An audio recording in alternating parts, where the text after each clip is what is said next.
안녕하세요. 경기도에 사는 30대 여성입니다.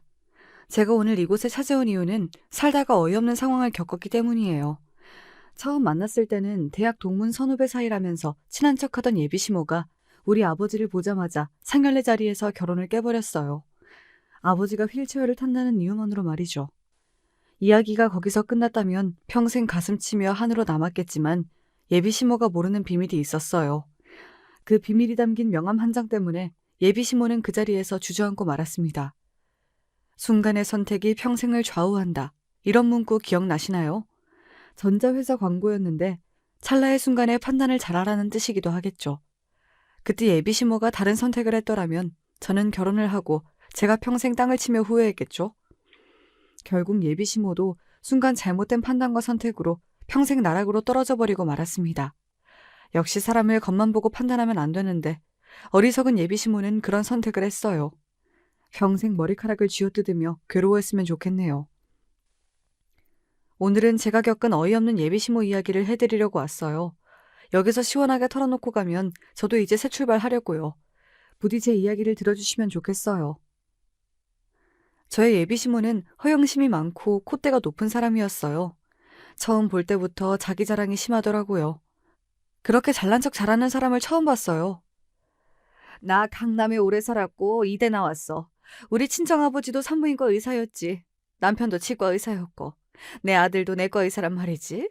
나처럼 의사 잘 아는 사람 없을걸? 너도 애 낳으면 아마 똑똑한 아이 낳을 수 있을 거다. 우리 집안이 그래. 저는 그런 말을 들어도 한 귀로 듣고 한 귀로 흘려 보냈어요. 제 성격이 말도 안 되는 이야기는 귀담아 듣지 않거든요. 또 소심한 성격도 아니라서요. 게다가 결혼이 남편이랑 살 거지 예비 시모랑 살 건 아니라고 생각했거든요. 물론 그 생각은 이번 일을 계기로 싹 바뀌긴 했지만요. 이렇게 예비 시모는 대학이 어디다, 돈이 얼마 있다, 직업이 무엇이다 이런 식으로 사람을 나누면서 판단하더라고요. 저도 처음에 시모에게 인사 갔을 때부터 어느 대학이냐, 부모는 뭐하냐 등을 물어보더라고요. 그래서 이대 영문과를 나왔다, 아버진 사업한다 이런 식으로 얘기했죠. 저는 부모의 직업을 물어보는 것이 인사치레인 줄 알았는데 다 계산하기 위함이었더라고요. 게다가 제 집이 강남 삼성동 어디 한강이 보이는 아파트에 산다고 하니 너무 좋아하시는 겁니다. 몇 층 몇 호 시세까지 알더라고요. 자가냐고 물어서 자가라고 했더니 그 후부터 예비 시모는 저와 동문이다, 너무 좋다, 반갑다 난리가 났더라고요. 그러나 제가 아는 예비 남편은 예비 시모와 전혀 딴판인 사람이었어요. 겸손하고 조용한 남자였기에 제가 선택했거든요. 아직 만난 지 6개월이 된 사이지만 3개월째 결혼하자고 남편이 프로포즈 하더라고요. 남편을 소개받을 때에는 결혼이 목적이다 보니 성격도 온순하고 성실한 남편이 좋아 보였어요. 그렇게 프로포즈를 받아들이고 만난 예비 시모. 저 첫 만남 이후 이런 시모와는 못 살겠다 싶었는데요. 예비 남편이 어머니가 어차피 제주도에서 살고 있으니 저랑 만날 기회도 많이 없다고 말하니 참을 수 있게 되더라고요. 남편은 좋은데 시모가 이상하다고 결혼을 쉽게 깨기 어렵잖아요. 그렇다고 제가 참고 사는 성격은 아니다 보니 저는 자신이 있었거든요. 시모한테 당하고 우는 며느리가 되지 않겠다고요. 그러나 예비 시모의 성격도 만만치 않았어요. 그리고 내가 얼마나 뒤끝이 없는데 요새 말로 쿨하다고 한다며? 게다가 우린 동문이니 선후배처럼 여기면서 잘 지낼 거니 걱정하지 마라. 예비 시모는 상견례 하기 전 저랑 친하게 지내고 싶다면서 밥을 먹자, 차를 마시자, 쇼핑 가자 이렇게 만남을 요구했어요. 결혼하면 당신은 제주도에서 올라오지도 않을 텐데 어차피 볼 시간 없지 않냐는 겁니다. 제주도에는 예비 시부가 암 수술 후 요양차 지내고 있었거든요. 그래서 예비 시모는 앞으로 만날 시간이 없으니 서울에 볼일 보러 올 때마다 저한테 전화하겠다고 했어요. 우리 대학 선후배처럼 지내자. 그래야 거리감도 없지. 나를 어머니라고 대하지 마. 그냥 편안한 언니처럼 선배라고 생각하렴. 어머니가 이러는데 저는 솔직히 낯이 간지러웠어요. 한두 살 많은 것도 아니고 수십 년 차이가 나는데 선후배라뇨. 그래서 선을 긋는 말을 할 수밖에 없었는데요. 어머니, 누가 그러는데 며느리는 딸이 될 수 없대요. 그러니까 적당한 거리를 유지해 주세요. 그래야 저도 어머님께 예의 바르게 해야죠. 저는 어조도 높이지 않고 웃으면서 말했어요. 그러자 시모가 더 좋아하는 거 있죠? 어머, 얘 좀 봐. 역시 나랑 대학이 같아서 그러나 말을 똑부러지게 한다. 내가 그래서 널 좋아하는 거 아니니? 이번 동창회에 같이 좀 나가자. 나도 대학 교수 며느리 있다고 자랑 좀 하게. 예비 시모는 제가 어떤 말을 해도 하하호호 웃어주었어요. 자기 소원이 동문 며느리, 대학 교수 며느리래요. 저는 아직 시간 강사였는데 굳이 전임처럼 생각하시더라고요. 그래서 저를 상견례도 안 했지만 당장이라도 끌고 다니면서 자랑하고 싶어 했어요. 물론 저는 그때마다 요리조리 잘도 피해갔어요. 그랬더니 하루는 제가 수업하는 대학으로 직접 찾아오셨더라고요. 배고프지 하면서 백화점 식당으로 저를 이끄셨어요. 우리 며느리인데요. 우리 아들도 의사, 며느리는 교수예요. 공부 잘하는 애들끼리 만났어요. 좋겠죠? 주문을 받는 종업원한테 굳이 이런 이야기를 하는 이유가 뭘까요? 보는 사람 족족 그따위 자랑하는데요. 저는 그게 너무 싫었어요. 우리 집이 가난한 것도 아니고요. 나름 좋은 환경이니 공부를 자연스럽게 했어요. 과외도 받고 학원도 다닌 결과인데 무슨 역경을 뚫고 이겨낸 사람처럼 자랑하는 것도 아니라고 생각했어요. 공부는 자랑하려고 배우는 게 아니거든요. 하지만 예비 시모는 자신을 과시하고 드러내고 어필하는 것이 취미인 사람이었어요. 저랑 예비 남편이랑 알지도 못하는 접대하는 종업원들이 좋겠다고 칭찬해주는 것이 무슨 의미일까요? 너무 창피해서 쥐구멍이라도 들어가고 싶었어요. 백화점에 쇼핑을 가도 예비 시모는 사람들에게 제가 어떤 사람인지 이야기하는 것을 좋아했어요. 서비스를 위해 점원이 모녀지간이냐고 물어보면 맞는다고 해놓고 같은 대학이니 어쩌고 하면서 자랑을 늘어놓는 거였어요. 우리 며느리가 나랑 동문이잖아. 이대 동문. 옛날에는 이대 영문고 하면 여자로 최고였어요. 혼자 돌아다니며 자랑만 하면 저랑 무슨 상관이겠어요. 안 보면 그만인데요. 하지만 굳이 저를 불러내서 이곳저곳을 헤매니 제가 화가 나는 겁니다. 처음에는 동문 자랑하고 싶어 저를 부르나 했지만 실상은 돈이었어요. 명품은 아니더라도 백화점에 가서 옷이나 신발, 액세서리 같은 것을 고르더니 저보고 계산하라고 하는 겁니다. 그것도 매우 자연스럽게 말이에요. 계산대 위에 물건을 올려놓고는 슬그머니 뒤로 빠져버리는데요.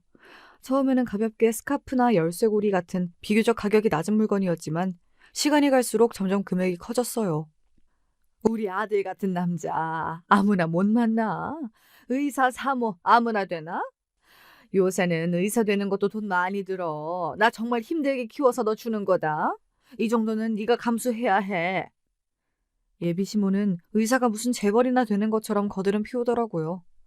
얘 정원아, 이건 어떠니? 저건 괜찮아? 이러면서 옷을 잔뜩 고르는 걸 있죠. 그래놓고 계산대에 가서는 뒤에 있는 예비 며느리가 계산할 거라고 큰 소리로 이야기했어요. 제가 어느 대학에서 강의한다는 것도 말하면서요. 제 신상이 그렇게 노출되는데 계산 못하겠어요. 이런 말이 입 밖으로 나오지 않더라고요. 나 후배하고 이렇게 쇼핑하는 거 너무 소원했거든. 너무 좋구나, 정원아. 우리 인연이잖아. 이건 보통 인연이 아니야. 선배처럼 너도 나한테 그렇게 편하게 대하거라.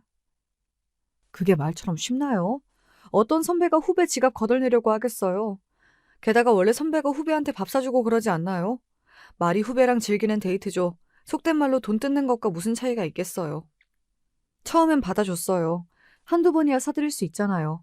하지만 습관적으로 불러내는 통에 제가 더 이상 안 참았어요. 무슨 하인 다루듯이 정원아 가서 계산해라 이러니 참을 수가 없었죠. 돈푼이는 집안딸 같은데 의사랑 결혼하니 돈을 마구 쓸 거로 생각했나 봅니다. 그날도 어김없이 후배야 이런 호칭을 쓰면서 저를 백화점 앞으로 불러냈어요. 평소처럼 물건을 고른 후에 점원한테 저기는 후배가 계산할 겁니다. 이럴 것이 불보듯 뻔하니 제가 선수를 치려고 준비하기 시작했어요. 의사랑 결혼하려면 이 정도 각오해야 한다니 말이 됩니까 그게? 본때를 보여줘야겠다고 생각했어요. 저는 예비 시모 앞으로 뛰어가 말도 안 되는 애교를 시작했어요. 시모도 웃는 얼굴로 저보고 사달라고 하니 저도 똑같이 하려고요. 선배님, 이거 사주세요. 저것도 사주세요. 저도 선배가 밥도 사주고 옷도 사주면 진짜 좋겠어요. 원래 선배가 후배 밥 사주고 술 사주는 거잖아요. 너무 좋아요, 어머니. 선배님이라 정말 좋다고요. 제가 이렇게 말하면서 선수를 쳤어요. 그리고 제일 비싼 매장에 들어가서 향수 몇 병을 집어들었어요. 백화점 입구에 가면 1층에는 주로 화장품이나 향수 판매장이 있잖아요. 한 병에 수십만 원짜리인데요. 그날은 제가 먼저 점원에게 말을 붙였어요. 저희 시어머니인데 저랑 대학 동문이세요. 이대 영문과 아시죠? 엄마도 꽈톱, 저도 꽈톱이지 뭐예요. 오늘 향수를 사주신대요. 너무 좋겠죠? 선배님, 계산해주세요. 저는 제가 그렇게 연기를 잘하는지 몰랐어요. 그동안 울분이 쌓였는지 입에서 말이 마구마구 쏟아지더라고요. 그날 백화점 주변에 같은 대학 동문이 있었다면 정말 죄송할 일이지만 저는 살고자 연기를 시작했어요. 여기서 예비 시모의 길을 꺾어내지 못하면 결혼 생활 내내 괴로울 것이 뻔했거든요. 게다가 꽈톱은 거짓말이었어요. 하늘 높이 띄워드려야 지갑을 꺼내들 것만 같았거든요. 게다가 점원이 제 뜻을 알아들었는지 어머 꽈톱 하면서 대단하시다 멋지다 막 칭찬하는 게 아니겠어요. 그랬더니 마지못해 예비 시모가 카드를 꺼내더군요. 처음에는 당황했지만 제가 왜 이렇게 행동하는지 알았는지 비릿한 미소를 짓더라고요.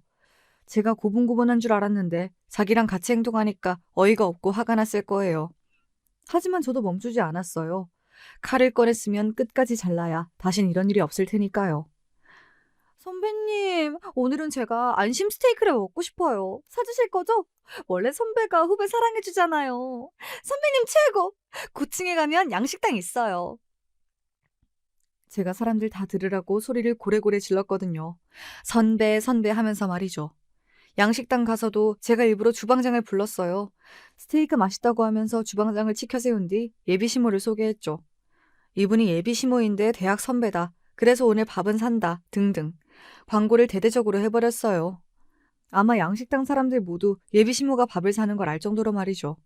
아마 그날 예비시모 100만 원 가까이 돈을 썼을 거예요. 물론 제가 해드린 비용의 10분의 1밖에 안 되지만 너무 속 시원한 거 있죠? 그 후에 집 돌아가기 전에 예비시모가 저에게 한마디를 던졌습니다. 정원아, 사람들 앞에서 너무 선배 선배 그러는 거 보기 안 좋구나. 우리 자제하도록 하자. 헤어질 때 이렇게 이야기하는 걸 있죠? 역시 거울 치료가 정신개조에는 중요한 건가요? 저는 또 헤헤 웃으며 다시 한번 쐐기를 받았어요. 네, 어머님이 그동안 저 데리고 다니면서 그러시길래 너무 좋아 보여서 저도 따라했거든요? 하지 말까요? 보기 안 좋으세요? 알겠어요. 선후배 사이 참 좋았는데 아쉽네요. 제가 그렇게 말하자 예비시모 표정이 일그러지더라고요. 가관도 아니었어요. 역시 어머니 이러지 마세요. 아니요, 그건 싫어요. 이런 말보다 행동으로 보여주는 것이 효과가 좋았어요.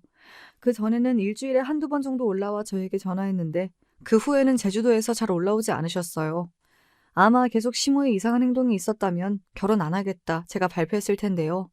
예비 남편에게 이야기하려고 했지만 선뜻 입 밖으로 말이 안 나오더라고요. 너희 엄마 이상해. 이런 소리가 쉽게 안 나왔어요. 그래서 남편을 소개해준 외삼촌을 찾아갔어요. 삼촌, 예비시모 이상해.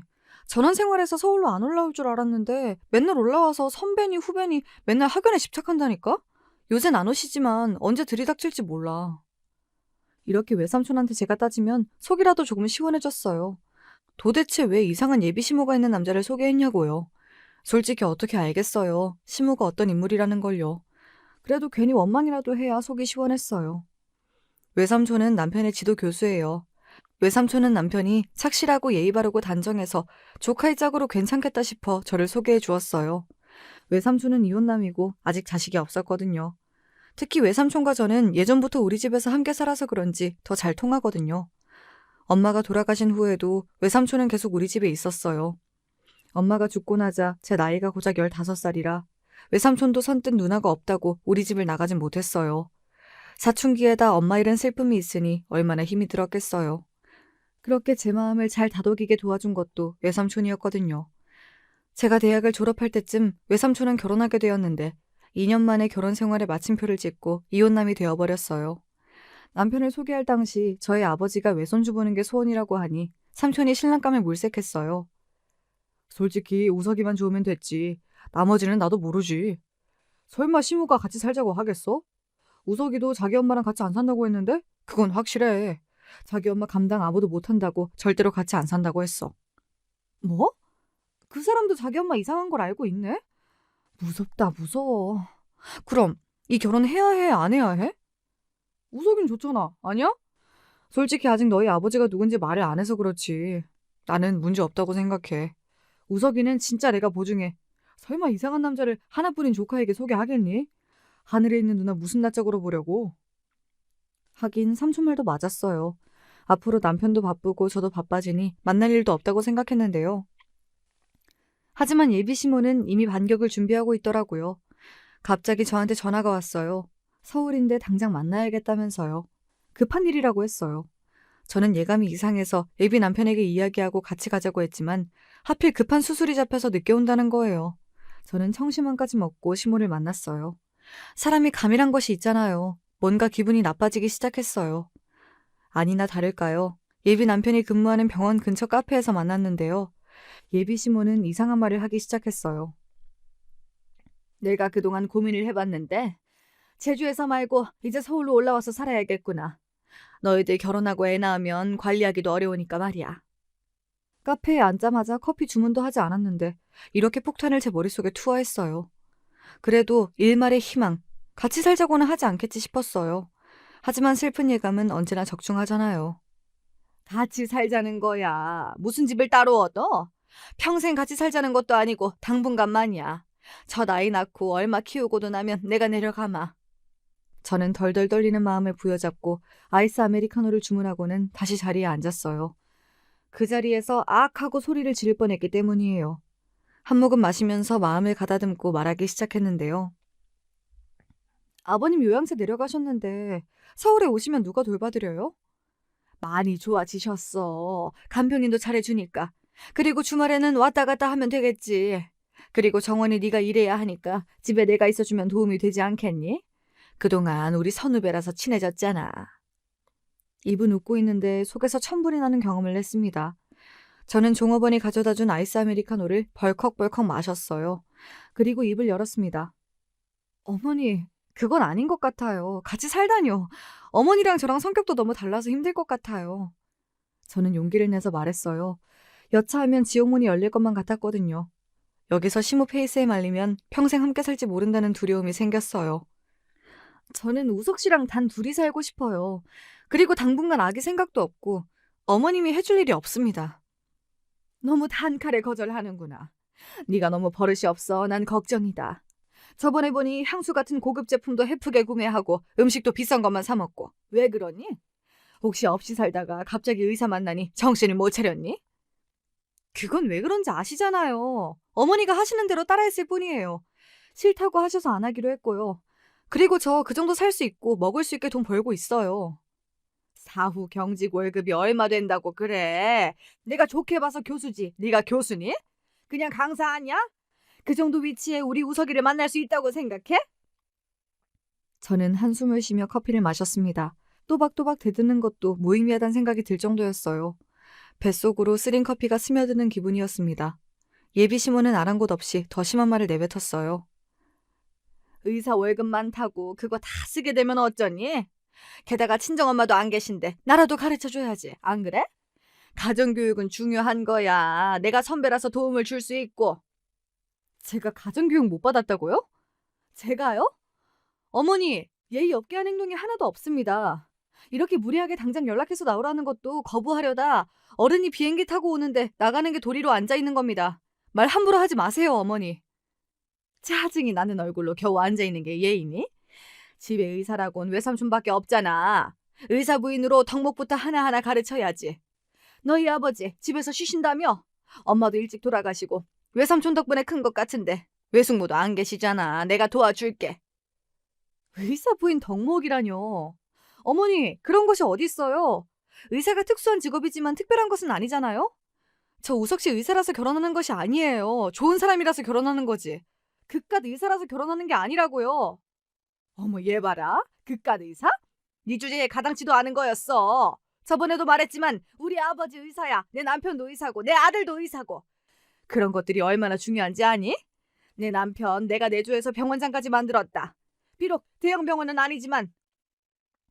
지금 우석 씨 병원장 못 만들까 봐 이러시는 거예요? 어머니 아들 병원장이라도 만들어 주려면 저한테 이러시면 안 돼요. 어쩌려고 그러세요? 뭐라고? 솔직히 안 교수님 봐서 너 며느리로 맞이했다. 주제도 모르고 나서지 말라. 남들은 의사 며느리 맞이하라고 하지만 아니야. 남편 스트레스 다 받아줘야 하는데 같이 의사인 건 나 싫거든. 다신 이런 건방 떨지 마. 건방이 아니고요. 제 의견을 말씀드린 겁니다. 아마 우석 씨 뜻도 저와 같을 거예요. 만약에 아니라면 저 결혼 못하고요. 합가는 아닙니다. 정원아, 지금 내 아들 병원에서 최고 대우 받아 병원장 될 수도 있어. 이 사장이 우리 아들 좋아한대. 그래서 가능한 거야. 물론 네 학위에 달렸지만. 병원장 제 학위에 달린 것이 아니라 우석 씨가 열심히 하면 되는 거예요. 그리고 이사장님, 제가 알기론 모든 의사를 좋아하세요. 우리 삼촌도 좋아하시고요. 아시겠어요? 너한테 대학 선배뿐 아니라 의사 부인 선배로 혹은 인생의 선배로 멘토 좀 하겠다는데 왜 이래? 그러니까 같이 살 거야. 그렇게 알고 혼수 준비해. 그때였어요. 예비 남편이 들어오더니 한 번도 못 본 무서운 얼굴로 예비 시모를 노려보는 거였어요. 제가 저번에도 말씀드렸죠. 정원 씨한테 따로 연락하지 말라고. 그리고 같이 살다뇨. 전 싫습니다. 절대로 같이 안 사니까 그런 줄 아세요. 정원 씨, 일어나요. 같이 나가요. 더 듣다가 화병 나서 죽어요. 예비 남편은 제 손목을 잡아 끌며 밖으로 나갔어요. 그리곤 미안하다고 대신 사과했죠. 같이 살 일도 없고 이제 예비 시모가 연락해도 받지 않아도 된다고 했어요. 나중에 제주도 한번 내려가 예비 시부를 만나고 결혼하면 된다고 하는 겁니다. 엄마가 그런 게 있어요. 쉽게 말해서 잘난 척이라고 하죠. 남한테 보이는 걸 중요하게 생각하는 경향이 있어요. 솔직하게 저 외동아들이 아니에요. 형이 하나 있었는데 뇌성마비였거든요. 17년 살다가 죽은 형이었어요.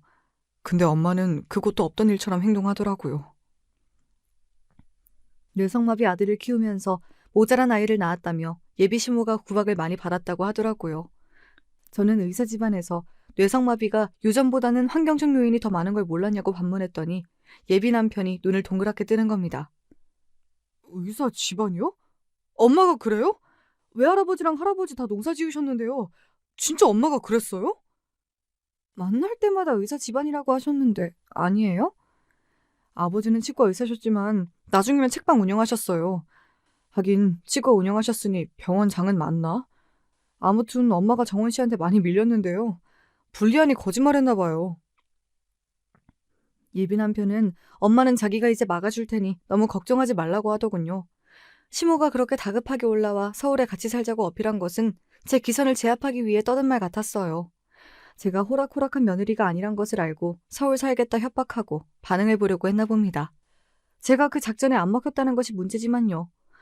생각해보면 예비 시모가 제주도에서 올라와 서울 어디서 정착할 수는 있겠지만 저와 살 일은 없었을 거예요. 제가 시집살이를 사서 할 만큼 바보는 아니니까요. 어찌되었든지 합가는 불가하다고 정확하게 예비 남편과 예비 시모에게 이야기했으니 더는 고민하지 않기로 했어요. 남편도 솔직히 예비 시모에게 평생 시달렸다고 해요. 의사 못하면 안 된다고 어릴 때 맞기도 많이 맞았고요. 그래서 결혼으로 인연을 끊고 싶다고 했어요. 그 말이 없었으면 그만 만나자고 해야 하나 싶었는데 남편이 솔직히 시모와 관계를 끊는다고 해서 내심 기뻤어요. 그 대신 하나 궁금한 것이 있더라고요. 어머니한테 우리 집안 이야기 안 했죠? 하는 게 낫지 않겠어요? 아버님이 병원 이사장인 거 알면 더 이상해져요. 엄마 난리 나겠죠. 정원 씨 더 괴롭히면 어떡해요. 상식적으로 이사장 딸이면 잘 보이려고 하는 게 맞는데 엄만 저 기죽을까 봐서 안달 복달일걸요. 엄마가 정 힘들면 이민도 생각하고 있으니 너무 고민하지 마요. 우석 씨 어머니라서 잘 보이고 싶었는데 일이 이렇게 됐네요. 정원 씨가 그래도 고맙게 엄마 받아줬잖아요. 엄마는 제가 의사가 된 것이 너무 자랑스러워하는데 문제예요. 적당히 하면 좋은데 장인어른 소개는 상견례 때 자연스럽게 하죠. 예비 남편의 뜻이 예비 시모에게 전해진 탓일까요? 몇 주간은 정말 잠잠했어요. 합가 이야기도 물 건너갔고요. 그렇게 시간이 지나니 상견례를 할 차례가 되었어요. 이럴 때는 죽은 엄마가 더 생각났어요. 같이 있으면 얼마나 좋을까 하고 말이에요. 저는 예비 시모의 말대로 엄마가 일찍 돌아가셨죠. 외삼촌도 자기를 아들처럼 키운 엄마가 죽자 서럽게 울었습니다. 그 후에 저는 삼촌이랑 아버지, 저랑 함께 살기 시작했어요. 저는 엄마 잃은 불행 다음에는 더 심한 것들이 오지 않겠다 싶었지만 산 넘어 산이라고 아버지가 몇 해 전 교통사고를 당해서 하반신이 마비되어 불구가 되셨어요. 그 당시 50 초반이었는데 갑자기 그런 일을 당해 충격이 컸어요. 불행이 자신을 덮친다는 생각이 들었다고 해요. 그때부터 다시 경영 공부도 시작하셨어요.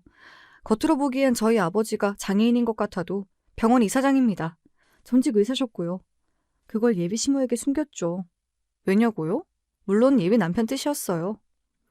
어머니가 유별나셔서 어떤 반응일지 모르겠어요. 너무 좋아하시면 제가 낯을 볼들 것 같아서요. 아니면 정원 씨 기선을 제압하려고 난리를 치면 저 감당 못해요. 정원 씨랑 결혼하고 싶어요. 장인어른 때문이 아니라요. 정원 씨 정말 좋아합니다. 예비 남편은 이 결혼에 부모들의 직업이 무슨 상관이냐고 덧붙였어요. 하긴 그 말도 맞죠. 우리 아빠가 이사장이고 병원을 세운 사람이라고 해도 남편이 병원장이 된다는 보장은 없으니까요. 저희 부녀는 철저히 각자의 삶에 충실히 하고자 했어요. 남편도 제 뜻을 이미 알고 있으니 걱정할 필요도 없다고 말하더군요. 그런 상념에 사로잡혀 상견례 전날 잠을 한숨도 못 잤거든요. 예비 남편이 예약한 조용한 호텔 양식당으로 향했어요. VIP만 가는 방이었는데 아마 삼촌이 정해준 곳인가 봐요. 왜냐하면 아버지랑 제가 자주 이용하던 곳이거든요. 아버지가 다리가 불편하니 새로운 곳은 아무래도 어려울까 배려했다고 했어요. 시모는 몸이 아픈 시부 대신 혼자 참석한다고 했어요. 그래서 나중에 제주도로 한번 방문하기로 했고요. 예비 시모는 저한테 아직 감정이 남아있는지 째려보시더라고요. 하긴 같이 안 살겠다고 했으니 그럴 수 있겠다며 이해하려고 했지만 그 이후 시모의 행동으로 상견례는 아수라장이 되고 말았습니다. 그날따라 도로 사정이 좋지 못해서 차가 막혔어요. 예비 남편과 예비 시모는 먼저 상견례장에 도착했어요. 외삼촌도 도착했다고 문자가 왔지만 저와 아버진 그제야 호텔 주차장을 들어섰어요. 저는 수행비서가 아버지를 휠체어에 태우는 걸 보고 제가 예비 남편에게 전화했어요. 지금 다 도착했어요. 시간이 걸릴 것 같아요. 아버지 준비가 필요해서요. 예비 남편은 신경 쓰지 말고 천천히 오라고 했지만 벌써 40분이 넘어가니 제가 다 불안하더라고요. 아버지는 중간에 화장실에 가야 하니 저보고 먼저 올라가 있으라고 했어요. 비서에게 아버지를 맡기고 전 양식당 예약룸으로 제가 먼저 들어갔어요. 예비 시모는 웃지도 않고 창문을 응시하고 있더라고요. 죄송해요, 어머니. 너무 늦었죠. 사고가 나서 도로가 꽉 막히더라고요. 여기 다 바쁜 의사 모셔놓고 늦는 것이 말이 되니? 미리 와서 준비하면 좋잖아. 시모는 외삼촌이 있거나 말거나 싫은 소리를 쏟아냈어요. 지배인이 들어와 주문하려는데 저를 보고 오셨어요 하고 인사를 하는 겁니다. 그걸 시모가 도끼눈으로 째려보더군요. 이런데 자주 오니? 돈을 그렇게 물쓰듯 쓰면 어떡해. 그래서 같이 살자고 한 건데. 어머니 그만하세요. 저랑 약속하고 오셨잖아요. 정원 씨 삼촌도 계시는데 왜 그러세요? 여기 제가 예약하라고 박 선생에게 이야기했습니다. 정원이랑 매형이랑 자주 오던 곳이라. 그렇게 안 비싸요, 사돈 어르신. 네, 저번에 보니 새아가 씀씀이가 해프더라고요. 그래서 드리는 말씀입니다. 제가 이래 보여도 의사 집안 사람이에요. 의사 부인이 돈을 많이 쓰면 구설에 오르더라고요. 우리 며느리는 절제가 필요한 법이에요. 어머니 그만하세요. 오늘 아무 말도 하지 않기로 저와 약속했잖아요. 아니면 저 먼저 일어납니다. 예비 남편이 탁자에 있는 시모 손을 꽉 잡았습니다. 그만하라는 뜻일 텐데요. 그러자 시모가 입을 닫고 말더군요. 그때 똑똑 소리가 들렸어요. 저는 일어나 문을 열었습니다. 비서가 휠체어를 밀고 들어왔어요. 안녕하세요. 정원이 아비 되는 사람입니다. 제가 몸이 이렇게 불편해서 늦게 왔습니다. 예비 남편은 벌떡 일어나 비서 대신 휠체어를 밀어 제 옆자리에 고정해 주었어요. 시모는 인사도 없이 그 모습을 빤히 바라보고 있는 게 아니겠어요? 어머님, 저희 아버지세요. 아버지, 우석 씨 어머님이세요. 네, 안녕하세요. 정원이 아비입니다. 아버지가 인사를 2번 해도 예비 시모는 그저 아버지를 바라보고만 있었어요. 예비 남편이 엄마 인사하세요 이렇게 말해도 묵묵 답답이더니 갑자기 일어나 탁차를 툭 하고 치는 게 아니겠어요? 내가 이럴 줄 알았어요. 안 교수님, 너무하신 거 아니에요? 이 결혼 안 되겠어요. 며느리 될 나이가 마음에 들지도 않는데 이런 병신 집안하고는 결혼 못해요. 어머니! 그게 무슨 말씀이에요? 무슨 집안이요? 예비 남편은 얼굴이 사색이 되어 하얗게 변하고 말았습니다. 그리고 제발 그만하면서 울먹이기까지 했어요. 하지만 시모는 계속 진격을 시작했어요. 처음에는 아이가 착하고 좋은 줄 알았는데 얼마나 드세고 잘난 척을 하는지. 그런데 뭐? 아버지 저 모양 저 꼴이면서 어디서 바락바락 대들어? 이 결혼 못해. 안 해. 가자 우석아. 저는 진짜 한숨이 나왔어요. 병신이라니요. 삼촌도 어안이 벙벙해서 멍하게 저를 바라보더라고요. 아버지만 허허하고 웃으셨어요. 아버지가 웃으니 예비 시모가 더 어안이 벙벙한 걸 있죠. 어머니, 진짜 이러실 거예요? 어떻게 그런 말씀하세요? 후회도 소용없지만 사과라도 하세요. 아니면 후회하십니다. 박 선생, 그러니까 말씀을 드리자고 했잖아. 괜찮으세요, 매형? 병신 집안이라 안 해요. 제가 그럴 만한 사정이 있습니다. 시댁 식구들한테 억눌려 사는 것도 싫고요. 저는 갑니다. 우서가, 가자. 엄마 사과하세요. 이사장님이세요. 일단 사과하시라고요. 예비 시모는 어리둥절하게 서 있더라고요. 아버지가 직접 휠체어를 끌고 가셔서 시모 앞에 명함 한 장을 내밀었습니다. 거기에는 예비 남편이 근무하는 병원 로고와 함께 이사장이라는 직함이 떡하니 보였어요. 예비 시모는 그 명함을 보고 그 자리에 무릎을 꿇어버렸어요. 죄송해요. 어떡하니 우서가. 어떡해요. 제가 미쳤나 봅니다.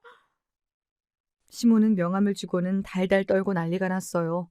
놀라면 지린다고 하는데 그랬을지도 모르죠. 그렇게 병원장 어쩌고 타령했는데 정작 아들이 근무하는 병원 이사장한테 이상한 말을 했으니 지를 수밖에요. 어머니, 말씀을 그렇게 함부로 하시다니 정말 실망입니다. 같은 대학 동문이요. 그거 더 창피합니다. 다리가 불편한 거지 병신이라뇨. 그만해라 정원아. 그 말이 맞지. 다리를 못 쓰는데 그래서 못 하신다니 정말 유감입니다. 아니요, 아닙니다. 제가 돌았나 봅니다. 결혼해야죠. 아니요, 해야 되죠. 전 아닌 것 같아요. 저희 돌아가겠습니다. 아버지, 전 이 결혼 미련이 없어요. 죄송합니다. 오늘 여기까지 하는 게 좋겠습니다. 정원 씨 미안해요. 내가 연락할게요. 하지만 저는 이미 마음이 닫혀버렸습니다. 병신이요? 그런 단어를 입에 올릴 수가 있나요? 외삼촌을 미리 이사장 딸이라고 말하지 않는 것이 다행이라고 했어요. 이렇게 속마음을 알 수 있게 되었으니 말이죠. 아들은 반듯한데 어머니가 엉망이라며 혀를 찼습니다. 넌 무슨 실수했어? 왜 너는 마음에 안 든다고 하니? 나는 그게 더 싫어. 나야 병신이라고 하든 말든 왜 내 딸이 싫대? 결혼 안 할래요. 시모 생각하면 소화가 안 돼요. 미친 사람 같아요. 아들 직장 상사 조카라고 하는데 어디서 병신이래? 하여간 사람이 하나를 보면 열을 안다고 별로인 것 같아요. 그렇게 성급하게 판단하지 말고 기다려보자. 사람이 진중하진 못해도 솔직해. 그렇게 쉽게 속마음은 들었잖아. 아버진 세상에 다양하고 이상한 사람들이 많다며 저보고도 이성을 찾고 흥분하지 말라고 하더라고요. 흥분이 오히려 일을 망친다며 차분하게 바라보고 선택해도 늦지 않는다고 하셨어요. 그날 밤 예비 남편이 찾아왔지만 저는 방 안에서 나가지 않았어요. 아버지와 뭐라고 이야기를 했는지 알고 싶지도 않았어요. 문자로 미안하다는 말이 몇 번 왔어도 저는 답을 하지 않았어요. 하지만 저도 사람이라 잠을 설쳤는데요. 새벽에 너무 잠이 안 오니 공원이라도 뛰어볼까 밖으로 나가니 아파트 입구에 예비 남편 차가 보이더라고요. 남편은 저를 보더니 차에서 내려 다가왔어요.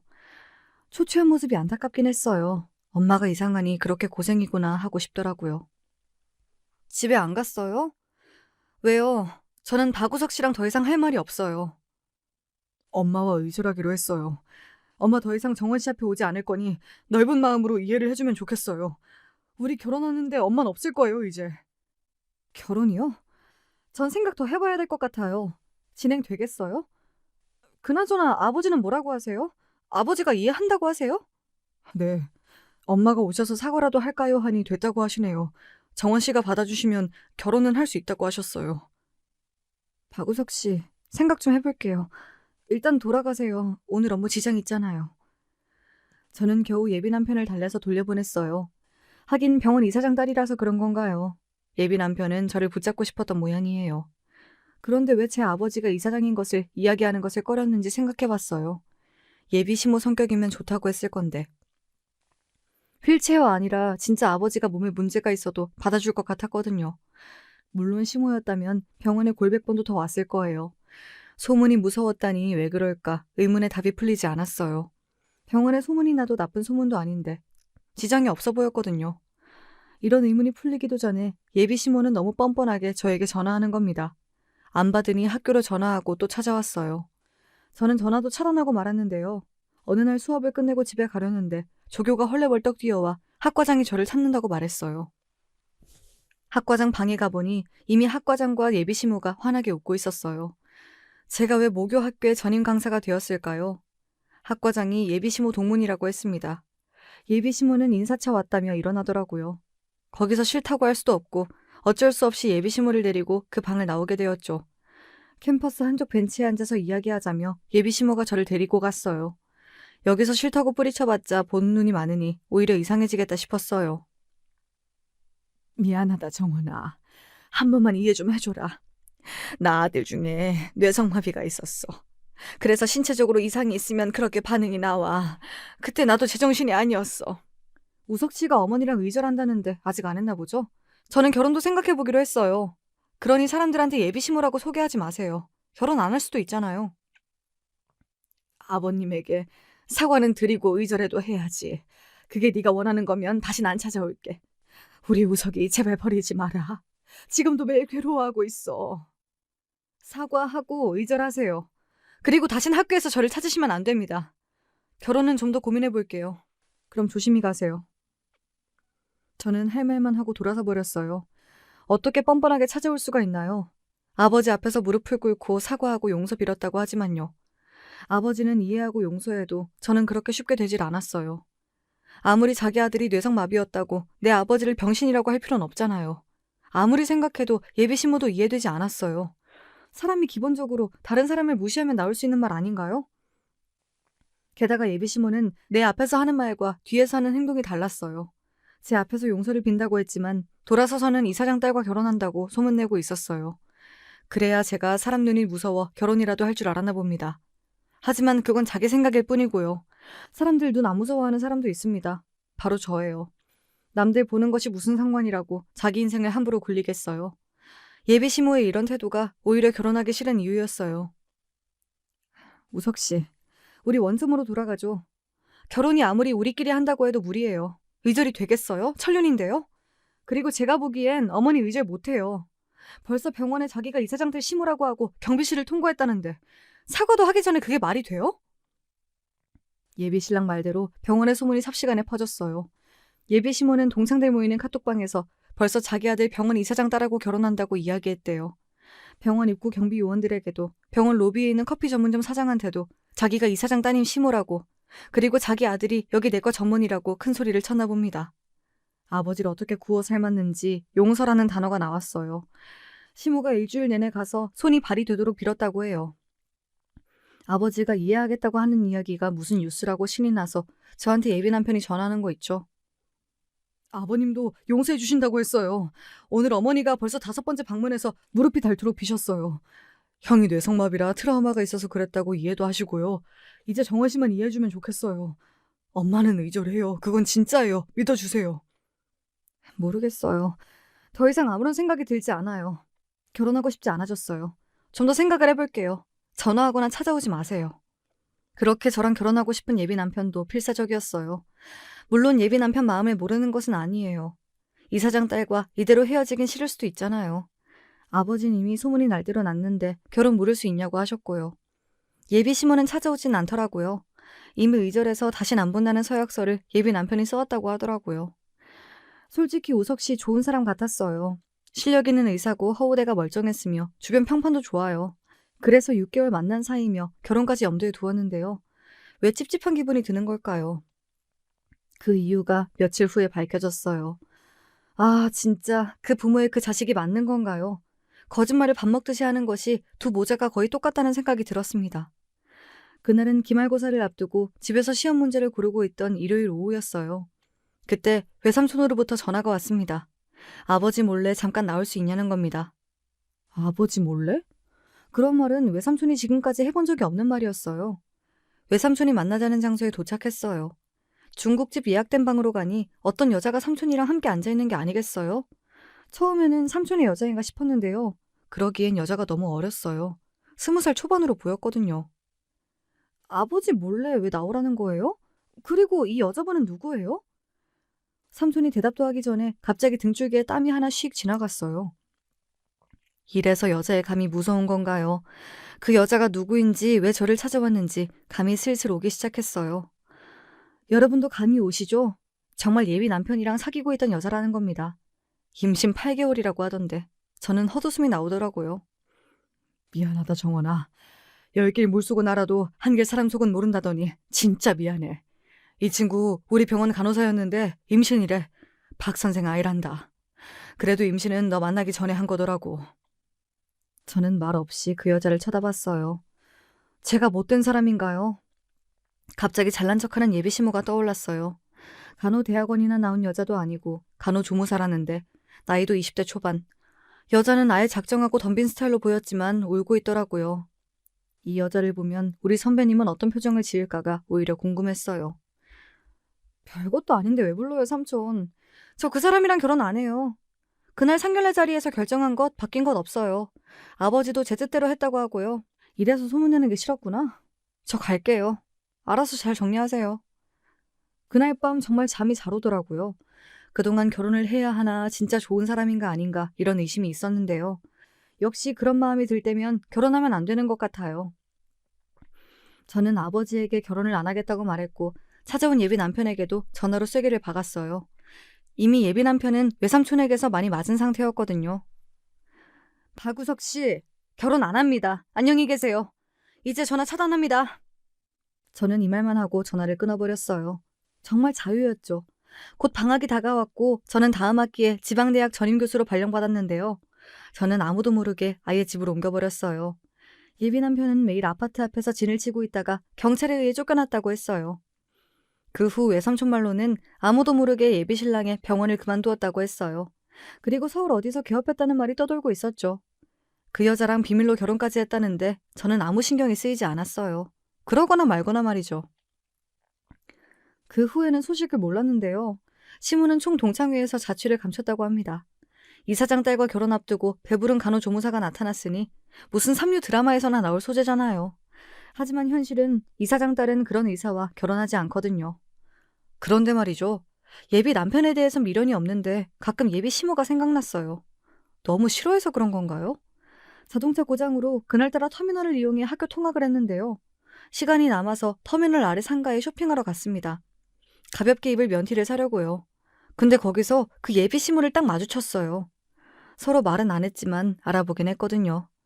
시모는 아이를 안고 있었어요. 그 옆에는 시모와 비슷한 나이의 사람이 있었고요. 아기용품을 사러 왔는지 아무튼 한 보따리 들고 제 옆을 지나쳐갔어요. 백화점에서 당당하게 저한테 후배 선배하던 시모가 아니었어요. 외삼촌 말로는 그 여자가 애만 낳고 도망갔다고 해요. 예비 시모를 보고 식겁을 한 모양이에요. 그래서 그 예비 시모가 병든 남편의 아이 그리고 자기 아들까지 건사하느라 폭삭 늙었다고 했어요. 그니까 왜 병신이라고 해서 이 사단을 만들긴. 그 말을 했으니 다행인 거지. 그 아이 나중에 업고 찾아와봐, 병원으로. 아님 식장으로. 생각만 해도 소름이 돋는다. 하도 결혼하라고 하니 해볼까 하고 소개받은 내가 바보지. 그 간호조무사가 2억 뜯어갔다는데 아주 박 선생 선볼 때마다 와서 난리를 치나 봐. 너랑은 사귀는 줄 몰랐대. 아무튼 매형 귀에 안 들어가서 다행이지. 아님 나 죽었다. 그때도 그런 시댁 자리에 너 시집 보낸다고 나 진짜 귀에 피가 나도록 잔소리 들었거든. 그동안 모아둔 재산 남편 병원비로 날려 여자한테 돈 뜯겨 애 키워야 해. 아마 시모는 똥줄이 타겠죠. 알아서 혼이 나니 전 미움도 없더라고요. 사람이 마음을 잘 써야죠. 그리고 상황 판단을 잘해야 할 것 같아요. 요새는 연애도 시작했는데요. 이번에는 남자 어머니 먼저 만나보려고요. 자라보고 놀란 가슴 소뚜껑 보고 놀란다고 하잖아요. 지금까지 제 이야기 들어주셔서 감사해요.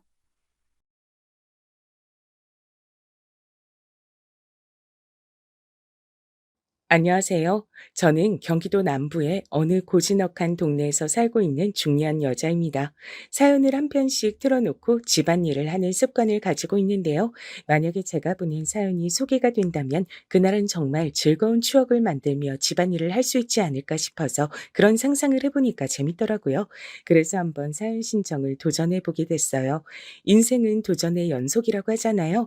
그러니 비록 제가 젊고 어린 시절보단 생기와 총명이 덜하다지만 반짝반짝 눈을 빛내며 컴퓨터 자판을 두드려 보렵니다. 세상이 이렇게 빨리 변할 줄은 몰랐던 것 같아요.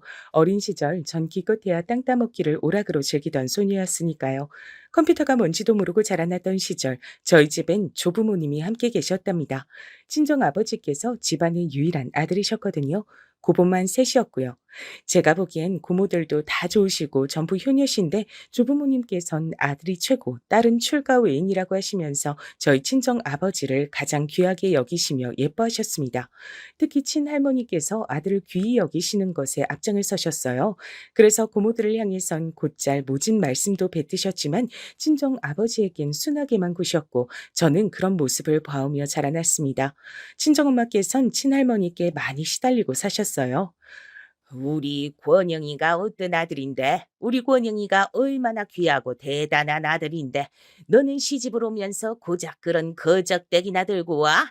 차라리 뻔뻔스레 맨몸으로 시집을 오지 그랬니? 친정 부모님 두 분이 결혼하셨을 당시 친정 엄마께선 이불을 해오셨다고 해요. 다른 건 없었고 간신히 이불만 장만을 해오셨던 것은 외가의 형편이 좋지 못했기 때문이라고 합니다. 그래도 딸을 시집 보낸답시고 외할머니께서 많은 신경을 쓰시며 나름대로 이불을 좋은 것으로 해주셨는데 그 마음을 친정 엄마께선 익히 잘 알고 계셨기에 친할머니의 발언에 매번 큰 상처를 받으셨다고 해요. 엄마께는 소중한 이불인데 그걸 친할머니께선 걸핏하면 트집 잡으시며 거적대기라고 비하를 하셨으니까요. 엄마께서 시집을 오신 지가 한창이었는데도 친할머니께선 두고두고 이불 얘기를 하셨으니 매사에 친정엄마께서 얼마나 시달리시며 힘든 시집살이를 하셨는지 능히 짐작이 가능한 대목입니다. 저는 어렸을 적에 좋게 표현을 하자면 긍정적인 아이였고 나쁘게 표현을 해보자면 맹해서 별로 생각 자체가 없었어요. 그래서 친할머니께서 저를 향해 계집애가 뛰는 거 아니다라고 하신다든지 그런 핀잔을 주셔도 헬렐레 웃기나 할 뿐이었습니다. 친할머니께서 서열이 훨씬 위라서 친정 엄마께서 꼼짝을 못하고 당하고 사신다는 것 정도야 당연히 저도 본능적으로 알았지만요. 그래서 저는 엄마께선 아무래도 당신의 시어머니를 무척이나 싫어하고 증오하고 계실 거라고 생각하고 있었어요. 그게 당연하니까요. 근데 사람의 마음이란 한 갈래로만 나와 있지 않다는 걸 전 곧 알게 됐습니다. 친할아버지께서 어느 날 갑자기 사고를 당해 돌아가시는 일이 생겼어요. 여느 때처럼 자전거를 타고 나가셨다가 트럭에 치여서 숨을 거두셨습니다. 엄청난 사건에 동네가 뒤집어졌고 친할머니께선 소식을 듣고 현장에 달려가셨다가 그대로 훈절을 하셨죠. 충격이 극심하셨기 때문인지 깨어나신 후로 계속해서 손발을 덜덜 떠셨고 말씀을 똑바로 못하셨습니다. 갈수록 입맛도 잃어가셨죠. 기력이 점점 쇠하시는 게 눈으로 확연히 보일 정도였어요. 저러다가 친할머니마저 얼마 못 사시는 거 아니냐며 친정 부모님께서 무척 걱정이 많으셨습니다. 어머님, 오늘도 그렇게 돌아가신 아버님 생각으로만 지내실 거예요? 밥도 크게 한술 뜨시고 기운도 차리셔야죠. 특히나 친정엄마께서 눈물로 친할머니를 위하시는 모습을 보며 제가 얼마나 놀랐던지 몰라요. 그토록 오랜 세월 시달리셨으면서도 친할머니를 향해 조금도 잘됐다는 생각을 하지 않으시고 안타까움에 발을 동동 구르시는 친정엄마의 모습에 전 놀랐지만 친할머니께선 그것을 넘어서 감동을 받으신 듯 보였어요. 어느 날 엄마께서 식사를 차려 방으로 가져다 드렸을 때 친할머니께서 눈물을 조용히 흘리시는 모습을 봤거든요.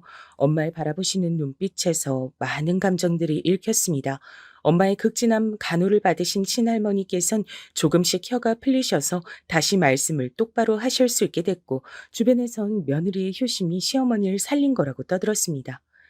애미야, 나는 네 시아버지가 그렇게 떠난 이후 요새 왜 자꾸 옛날 생각이 나는지 모르겠다. 옛날이라면 언제요? 아버님하고 처음 만나셨을 때요?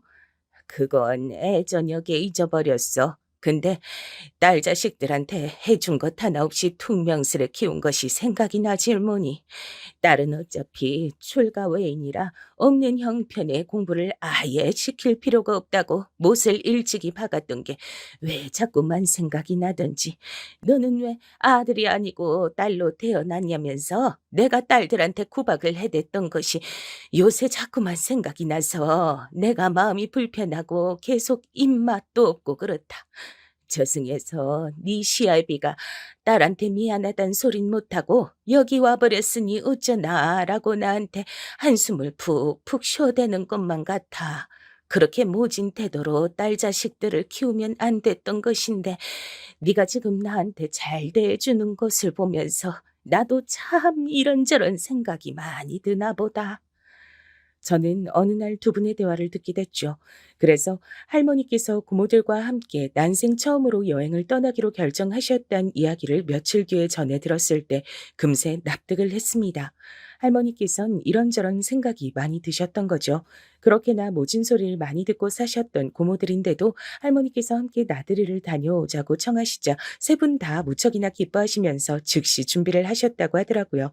전 엄마에 이어 또 한 번 사람의 마음이란 이상한 거라고 생각이 들어 놀랐습니다. 그래서 이번엔 엄마께 한번 여쭤봤어요. 할머니께서 그렇게나 사람을 힘들게 하시고 못되게 구셨는데도 왜 좋아하고 따르는지 이해가 안 간다고요. 그랬더니 엄마께서 싱긋 웃으시며 저와 눈을 맞추시고는 저에게 이런 질문을 던지셨어요. 민정아, 너는 이 다음에 커서 어떤 사람하고 결혼할 거야? 당연히 사랑하는 사람이요. 아마도 결혼할 만큼 사랑하는 사람이겠죠?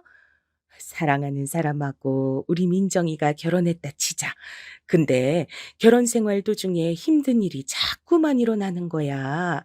사랑을 해서 결혼을 했는데 그 사람이 민정이를 자꾸만 힘들게 하는 거지. 그럼 민정이는 어떻게 할 것 같아? 네? 제가 사랑하는 사람이 저를 힘들게 해요? 그렇다면 결혼을 후회할 것 같아요. 괜히 결혼했다고 하면서 결혼 생활을 끝내고 싶어질 것 같아요. 정확히 봤어. 사랑이란 건 겨우 고작 그런 것인 거야. 결혼을 하게 할 만큼 대단한 감정이기도 하지만 한순간 식어버리고 사랑이 나쁜 감정으로 변하기도 한단다. 사랑했던 만큼 상대에게 실망해서 그래. 그렇담 어떻게 해야 그렇게 되는 걸 막을 수 있을까? 애초에 어떤 마음으로 결혼해야 될까? 그건 바로 민정아. 엄마 생각엔 있지? 희생이야. 내가 이 사람과 결혼하면 내가 더 희생하고 살 수 있을 것 같다는 생각이 들 때 그런 생각 드는 사람하고 결혼을 하는 거란다. 희생이란 쉽게 말해 나보다 상대를 더 위하는 마음이야. 이런 희생 없인 사랑을 이어갈 수가 없어. 아, 알 것 같아요. 그러니까 엄마나 고모들은 희생을 할 줄 아는 분들이란 거죠? 맹하기로 동네에서 소문이 났던 제가 웬일로 일찍 깨달음을 얻고서 그렇게 반문했을 때 친정엄마께선 즉답을 해주진 않으셨지만 긍정의 뜻과도 같은 미소를 저에게 보내주셨죠. 그 후로 저는 그 가르침을 가슴에 새기고 살았습니다. 만약 할머니께서도 이 희생을 당신의 아들에게만 펼치지 말고 딸들과 며느리에게도 베푸셨다면 많은 상황들이 달라졌을 거란 생각이 들었어요. 그래서 할머니께서도 희생이란 것을 배우시고 변하시는 모습을 보고 싶단 마음도 얼핏 품었죠. 저도 할머니와 왠지 가까워지고 싶단 생각을 품었던 때 또 한 번 슬픈 일이 닥쳤습니다. 고모들과 먼 지방 지역으로 여행을 가셨던 할머니께서 낙상 사고를 당해 돌아가신 겁니다. 뿐만 아니라 큰 고모 역시도 발을 헛디뎌 추락하시던 친할머니께 빠르게 다가가 도우려고 하시다가 같이 떨어지고 마셨죠. 할머니께선 현장에서 바로 돌아가셨고 고모께선 병원에서 사흘을 버티시다 하늘나라로 떠나셨습니다. 다른 고모들이 알려주시길 할머니와 여행을 가게 됐을 때 유독 큰 고모께서 싱글벙글 웃으시며 기뻐하셨었대요. 아이고 참나 진짜 인생은 오래 살고 볼 일이야. 내가 이 나이 먹고서야 우리 엄마 관심 다 받아보네. 하늘에서 우리 아버지가 아주 신기하실 일이야. 집안의 장녀로서 온갖 굳은 일을 다 도맡아시면서 크셨다고 하던데 그럼에도 늘 엄마를 영원히 짝사랑하는 딸의 모습을 하고 계셨던 게 큰 고모라고 들었습니다. 할머니와 함께 여행을 가기 위해 모자도 새로 구입하시고 운동화도 깨끗하게 빨아서 신고 가셨다는 얘기를 들었을 때 모든 가족들이 흐느껴 울었습니다. 너무 슬펐어요. 왜 이런 슬픈 일이 세상에 벌어져야 하는지 이해를 할 수 없었고 열심히 잘 산다고 해도 이렇게 사고를 당해 떠나면 한순간 끝나버리는 것이 인생인 것만 같아 전 한동안 허무주의에 시달렸습니다. 제가 이런 얘기를 하는 것은 고졸로 끝난 저의 학력에 대한 변명일 수 있겠어요. 전 학창 시절을 심적으로 방황하며 보내고 말았고 부모님께선 저에게 감사하고도 슬픈 말씀 건강하기만 해라 소리를 항상 하셨을 뿐이었습니다. 어디 안 아프고 건강하게 살기만 해도 그것 또한 인생의 복이라고 하셨죠. 제가 느끼기에 원래 그런 식으로 생각하시던 분들은 아닌 것 같았는데 집안에 일어난 일련의 사건들이 저뿐만 아니라 두 분도 변화시킨 듯 했습니다. 전문대를 가려면 갈 수 있었지만 시간 낭비가 될까 봐 그러지 않았고요.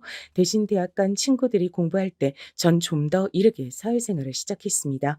열심히 일을 하다 보니 고졸 출신이라는 한계에 더 부딪힐 때도 있어 마음이 복잡하긴 했으나 그렇다고 해서 멈춰선 적은 없었네요. 허무주의에 시달리며 학창 시절을 많이 허비하고 말았다는 생각이 늘 있었거든요. 그래서 이젠 좀 열심히 살고 싶었습니다. 그러다 보니까 절 좋게 봐주는 눈길들이 생겨나기 시작했고 저에게 남자 소개도 종종 들어오게 됐어요. 거절을 할 때도 있었고 궁금해서 만나볼 때도 있었습니다. 그러다 만나게 된 남자가 남편이었죠. 솔직히 밝히자면 전 처음부터 남편이 마음에 들었습니다. 어느 부분이 그랬는가 하면 대학도 잘 나왔고 직장도 괜찮은데 어딘가 성격이 허술하고 사회생활에서 상처도 잘 받는 편이라 제가 왠지 지켜주고 보듬어줘야 할 것만 같았거든요. 그런 부분에서 반전 매력을 느꼈고 모성애 비슷한 게 발동되었던 듯 싶어요. 좋은 마음으로 만나다가 결혼 얘기가 나오게 됐고 남편이 자기 집안은 자기가 알아서 설득하겠다고 그랬어요. 저는 웬 설득이 필요한가 싶었는데 나중에 겪어보니까 알겠더라고요. 만만치 않은 집안이었으니까요. 하지만 제가 나쁘끄럽게도 아직 부부가 되기 전인데 임신을 하고 말았습니다. 갑자기 찾아온 생명이었고 저희 부부는 혼비백산으로 결혼 준비에 들어갔었죠. 친정 부모님께선 저에게 축복의 말씀만 해주셨지만 시댁 식구들은 거의 저를 저주하다시피 했습니다. 특히 시어머니요. 너는 뱃속 아이가 외탁하지 말고 친탁하길 바라면서 태교해라. 알았니? 네? 아이가 꼭 친탁을 해야만 하나요? 당연하지. 그럼 설마 아이가 고졸인 널 닮는 비극이라도 벌어지길 바란단 거야? 고졸 소리에 제 속이 끓어올랐죠. 열심히 살아온 제 인생이 부정당하는 것만 같았으나 전 시어머니께 그럼에도 순종하기로 했습니다. 이런 건 좀 웃긴 얘기 같지만 돌아가신 제 친할머니가 떠올랐거든요. 고모들에게 막말은 퍼부으시고 친정 엄마를 못 살게 구셨던 어렸을 적 봤던 친할머니와 시어머니가 어딘가 닮아 있었습니다. 저는 사랑에는 희생이 필요하다는 친정 엄마의 말씀을 떠올리며 제가 참는 결혼 생활을 하기 시작했어요. 건강하고 예쁜 딸이 태어났을 때도 시어머니께선 애가 엄마를 안 닮아서 다행이다라며 가슴을 쓸어내리셨고 시누이와 작당을 하며 절 험담하시는 건 기본이셨으며 제가 시댁에 가면 절 종부리듯 하셨습니다. 저는 육아부터 온갖 집안일, 심지어는 직장까지 다녀야 하는 그렇게 살아야 하는 사람이었으나 당신의 아들에겐 한없이 너그러우셨죠. 저에게 항상 우리 아들 밥 잘 차려라 말씀을 잊지 않고 하셨던 시어머니의 그때 음성이 오늘따라 선명하게 떠오르네요. 너는 애도 낳았으면서 어쩜 이렇게 빠릿빠릿하지 못하고 행동이 여태굼뜨니? 뭘 알려주면 제대로 한 번에 해내는 꼴을 본 적이 없어. 역시 가방끈이 짧으니까 매사에 생각하고 행동하는 수준도 짧은 것이겠지. 그렇다고 집안이 받쳐주기를 해 뭐를 해? 제 자존심을 짓밟아 놓는 잔소리를 들으면서도 제가 참았습니다. 그러면서 살았네요. 가정의 평화를 지키는 게 제 자존심을 챙기는 것보다 훨씬 더 중요하다고 생각을 해서 그리했습니다. 언젠가는 시댁 식구들이 절 좋아하고 반겨주고 알아주는 날이 올 거라고 믿은 것도 있었습니다. 가면 갈수록 사람이 무심해지고 시큰둥해지고 가정일에 소홀하기만 한 남편이었지만 그럼에도 제 남편이고 제 아이의 아빠란 이유로 항상 존중을 다해주었습니다. 하나부터 열까지 제가 더 많이 희생하는 나날이었지만 속으로 괜찮다고 여기면서 지냈어요. 커가는 딸의 모습을 보면서 웃는 것이 제 유일한 낙이었죠. 딸은 무척 총명한 아이였어요. 특히 말을 또박또박 잘했답니다. 희생이 미덕이란 생각만으로 결혼 생활을 참아내기 힘들 때에는 딸을 키우는 보람을 떠올렸습니다. 그것으로도 저는 만족한다고 여겼고요. 그러던 어느 날이었습니다. 딸이 유치원에서 그림을 그렸는데 너무 잘 그려서 선생님한테 칭찬을 엄청나게 받았다면서 무척 뿌듯해하는 거예요. 절 닮아서 그런지 그림엔 영 소질이 없는 것 같은 제 딸이라고 평소에 생각을 몰래 해왔기 때문에 전 바로 웃음부터 났습니다. 우리 수민이가 그림으로 그렇게나 칭찬을 받았단 말이야? 대체 무슨 그림일까? 엄마 생각엔 저번처럼 꽃을 그린다고 해놓고 지렁이를 그려온 게 아닐까 싶은데? 아니야, 엄마. 이번엔 사람을 그렸단 말이야. 이것 봐. 내가 제일로 잘 그렸다고 선생님이 나 칭찬해 주셨어. 색깔을 이렇게 여러 가지로 쓴 건 나뿐이래. 어머, 그렇구나. 진짜네? 우리 수민이가 이렇게나 알록달록하게 색깔을 쓸 줄 알았어? 대단하다. 우리 수민이 정말 멋진데? 근데 무슨 사람들을 그린 거야? 유치원 선생님들하고 친구들이야? 엄마, 딱 보면 모르겠어? 선생님도 내가 뭘 그렸는지 못 맞히던데? 어른들은 다 봐본 것 같아. 이거 우리 가족이잖아. 내가 가족 사진을 직접 그린 거란 말이야. 뭐? 이게 우리 가족 사진이었어? 아이고, 엄마가 미안해, 수민아. 엄마가 눈이 나빠서 얼른 못 알아봤나 봐. 지금이라도 잘 살펴볼게. 어디 보자. 여기 귀여운 공주님이 우리 수민이구나. 그럼 여기 옆에 꼬마 왕자님은 누구야? 그건 해피. 해피는 털이 갈색이니까 머리카락을 갈색으로 해줬어. 키우는 강아지도 가족이라고 넣어준 것도 모자라 강아지 모습이 아니라 사람 친구처럼 그려 넣어준 딸의 마음이 예쁘게 느껴졌어요. 이게 바로 순수한 아이의 동심이구나 싶었습니다. 아이의 눈으론 제 남편도 아주 근사하게 보이는 것인지 실제보다 왠지 모르게 풍채가 좋아 보여서 제가 피식 웃었습니다. 남편의 옆에 그려진 여자, 그게 바로 뻔히 저였죠. 우리 수민이가 엄마를 이렇게 이쁘게 그려줬어? 역시 우리 수민이가 최고야. 엄마 너무 행복하다. 그럼 엄마 옆에 있는 이 사람은 누구야? 이모야? 아님 고모야? 꽃집 엄마잖아. 엄마는 그것도 못 알아봐? 음, 꽃집 엄마라니? 그게 누군데? 꽃집에서 일하시는 분인가? 엄만 진짜 바보야. 내가 지금 엄마 말고 꽃집 엄마 얘기하는 거잖아. 나한테는 엄마가 두 명이니까. 엄마가 두 명이라니. 우리 수민이가 유치원에서 재밌는 농담을 배워왔네. 수민아, 세상에 엄만 한 명뿐이야. 다른 사람을 두고 엄마라고 부르면 안 되는 거야. 꽃집 이모, 꽃집 아주머니 이렇게 불러야지. 아닌데. 나는 엄마가 두 명이니까 꽃집 엄마한테 엄마라고 하는 거야. 난 맞게 말을 했는데. 엄마, 왜 나를 혼내? 엄마 미워. 딸이 토라졌는지 입술을 삐죽 내미는 순간 저는 갑자기 등줄기에 소름이 쫙 돋아났습니다. 딸이 농담이나 잘못된 정보를 말하는 것이 아니라 진심으로 있는 사실 그대로를 말하고 있을지도 모른다는 생각이 불현듯 들고 말았던 것입니다. 저는 토라진 딸을 달래면서 차분하게 물어보기로 했어요. 수민아, 엄마가 몰라서 이러는 거야. 우리 수민이 혼내려고 그런 게 아니니까 기분 풀까? 응? 우리 착한 수민이가 기분 풀고 꽃집 엄마 얘기 좀 해주라. 엄마가 이렇게 부탁 좀 할게. 꽃집 엄마가 도대체 무슨 존재인지 알고 싶었습니다. 그리고 입을 연 딸에게서 들은 얘긴 제 상상을 초월하는 내용이었습니다. 딸이 해준 이야기에 따르자면 남편에겐 저 말고 다른 아내가 있으며 시댁 식구들도 모두 그 존재를 알고 있는 것이었으니까요. 저는 분노인지 충격인지 모를 것으로 덜덜 떨리는 제 몸을 억지로 가라앉히며 그 꽃집 엄마를 언제부터 알았는지 물어봤죠. 딸이 하는 이야기로는 일단 1년은 충분히 넘은 것 같았습니다. 그리고 가장 저를 망연자실하게 만들었던 건 이야기를 다 털어놓았던 딸이 갑자기 아차 하는 얼굴이 되었을 때였습니다. 아, 맞다. 이거 엄마한테 해주면 안 되는 얘긴데? 아, 내가 실수했다. 아, 큰일 났다. 엄마한테 알려주면 큰일이라고 아빠가 그랬는데, 아, 다들 나한테 이야기하지 말라 그랬는데, 아, 내가 까먹고 실수해버렸어. 아, 그래. 우리 수민이한테 아빠가 꽃집 엄마 얘기를 절대 하면 안 된다고 그랬나 봐. 또 누가 수민이한테 그런 부탁을 했어? 응? 얘기하고 다니면 안 된다고 누가 그랬는데? 엄마한테 말해줘봐. 엄마가 비밀 지킬게. 우리 수민이야 얘기했다고 절대 알리지 않을 거야. 우리 둘만의 약속이야. 진짜? 정말이지? 그럼 약속해. 내가 얘기한 거 엄마가 비밀 꼭 지켜주기야. 꽃집 엄마 얘기를 하면 안 된다고 할머니가 제일로 나한테 많이 그랬단 말이야. 예상은 했으나 역시나 시어머니가 거론이 되자 저는 끓어오르는 화를 참느라 죽는 줄 알았습니다. 머리가 깨질 듯이 아파왔고 도저히 안 되겠어서 이웃집 애기 엄마한테 찾아간 다음 딸을 몇 시간 정도만 부탁했습니다. 그리고 저는 냉정해지려고 애를 썼어요.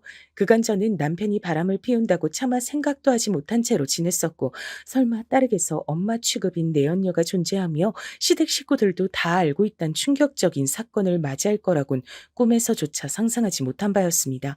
어디까지 현실일지 그것부터 따져봐야 할 것 같았어요. 저는 인터넷을 통해서 배우자의 바람을 알게 된 사람들이 가장 먼저 어떻게 행동하는지를 찾아봤습니다. 그랬더니 주의할 점이 있더라고요. 바람을 알게 됐다고 해서 절대로 흥분하거나 경거망동해선 안 된다는 것이었죠. 그랬다가 괜히 일도 그르치고 심지어는 역으로 공격을 당하는 경우도 왕왕 있는 모양이었습니다. 저는 인터넷에 올라온 사람들의 뼈가 되고 살이 되는 조언을 보며 애써 냉정을 유지하기로 했습니다. 하지만 당장 퇴근해서 돌아온 남편을 보면 이성을 잃고 사실 여부를 제가 따지게 될 것만 같아 걱정이었죠. 그러나 이런 제 걱정이 참으로 무색한 것이었습니다. 퇴근 시간이 됐는데 남편에게서 연락이 왔어요. 나 갑자기 회식이 잡혀버렸네. 이렇게 갑자기 무슨 회식을 금요일도 아니고 수요일에 하는 거야? 저번에도 몇 번 이런 적 있었잖아. 오늘 아무래도 늦게까지 회식 달릴 것 같으니까 수민이하고 당신하고 먼저 자고 있어도 돼. 생각해보니까 뜬금없이 회식이 잡혔다고 말을 해오던 남편의 전적이 몇 번 있었죠. 그런데 그땐 아무렇지 않게 생각이 됐건만 지금은 입장이 다르더라고요. 손이 다 떨려왔습니다. 정말로 회식을 가는 게 맞는 건지부터 의심이 들었어요. 이미 의심의 싹이 이토록 자라난 이상 돌이킬 수 없는 것 같아 저는 결심을 굳혔습니다. 전문가를 고용하기로 했어요. 불륜의 증거를 전문적으로 잡아준다고 알려진 흥신소를 찾아간 겁니다. 비용은 비상금에서 마련했죠. 남편은 설마 하니 제가 비상금을 이런 곳에 쓸 줄은 꿈에도 모를 터였죠. 의뢰를 맡길 땐 이런 걸 정말 맡겨도 되는 건가 싶어 걱정이 됐지만 거기 사장님이 말씀하시길 불륜 커플들이 없었으면 그 업계는 진작 망했을 거라고 했죠. 그만큼 불륜을 많이 저지르고 그 내막이 기상천외할 때도 잦다고 했습니다. 씁쓸한 기분이 들면서 저뿐만 아니라 남들도 비슷한 상황을 겪는다는 것에 조금 안심이 됐던 것도 같아요. 딸의 입당속은 철저히 시켜놨으니 제가 설마 본인의 뒷조사를 하리라곤 남편이 꿈에도 모를 것이고 만약 뒷조사에서 별다른 것이 안 나온다면 가정의 평화는 쭉 이어질 것이라고 여겼습니다. 그러나 며칠이 지나 제가 받아든 결과물은 엄청난 것이었어요. 네? 저 정말로 제 남편에게 여자가 있었다고요? 그것도 꽃집을 운영하는 여자요? 예전에 만났던 사이로 추정이 되더군요. 여기 정리한 자료 있으니까 한번 넘겨보시죠. 예전에 만났다니 그게 무슨 말씀이세요? 이건 뭐죠? 제 남편이 그 여자하고 대학 다니던 시절에 사귀었다고요? 주변 사람들은 다 아는 공개적인 커플이었다니. 저는 남편의 뒷조사가 이루어진 결과를 살펴보며 경악을 이어갈 수밖에 없었습니다. 내막은 이러했어요. 남편은 그 여자와 대학 다니던 시절에 사귀었고 대략 3년 정도를 만나다 헤어졌습니다. 그 여자는 남편보다 2살 연상으로 유복한 집안의 고명딸이었죠. 그 여자는 외국에 가서 박사 학위를 딸 정도로 배경도 좋고 머리도 좋았지만 결혼을 하면서 일을 내려놓게 된 모양이었습니다. 결혼하고 곧 임신을 했었기 때문이죠. 그랬지만 문제가 생겨 아기는 유산됐고 그러면서 2번 다신 임신하기 어려울 거란 병원의 소견도 들었던 것입니다. 그게 부부간의 불화를 불러왔던 듯 싶어요. 유산 이후 1년 만에 이혼을 한 것입니다. 집안에선 어떻게든 재혼을 시키려고 했지만 그 여자는 결혼 생활에 질릴 대로 질린 상태라고 주변의 공공연히 말을 하고 다닌다고 해요. 열심히 병원 치료를 받으면 혹시 임신이 다시 가능할지도 모른다면서 그 가족들이 난리를 쳤다고 하는데 그럴수록 그 여자는 임신에서도 마음이 떠버렸다고 합니다. 자기 인생에 임신은 2번 다시 없을 거라고 말을 하며 다녔다더군요. 그러면서 마음을 달래려 꼿꼿이 수업을 듣다가 아예 그쪽으로 창업을 하게 된 거죠. 집안에 돈이 있으니까 지원을 받았나 보더라고요. 그렇게 꽃집이나 운영하면서 조용히 잘 살았으면 참 좋았을 텐데요. 제 남편을 만난 겁니다. 어떻게 두 사람이 다시 만난 건진 뒷조사에서도 나와 있지 않았어요. 다만 두 사람이 바람을 피운 게 벌써 2년이 훌쩍 넘었다는 것만은 확실했고 이것이 절 미치게 만들었습니다. 2년이 넘는 기간 동안 전 매일같이 농락을 당하고 있었던 거예요. 결혼이나 임신 생각이 없는 딸이 예전에 만났던 남자친구와 놀면서 재밌게 지내는 것을 그 집안에선 좋게 봤다고 합니다. 또한 시댁에서도 그 여자를 반겼다고 해요. 잘 사는 집 딸이니까요. 게다가 고학력자, 엘리트였으니까요. 그래서 남편이 그 여자와 바람을 피우는 걸 지지해 주었고 한술 더 떠서 제 딸을 그 여자에게 소개시켜주며 또 다른 엄마라고 칭했던 겁니다. 저는 이 부분이 너무나도 역겨웠어요. 어디까지나 아이 엄마는 저인데 바람난 여자한테 엄마라는 호칭을 준 건 대체 뭐 하는 짓인가요?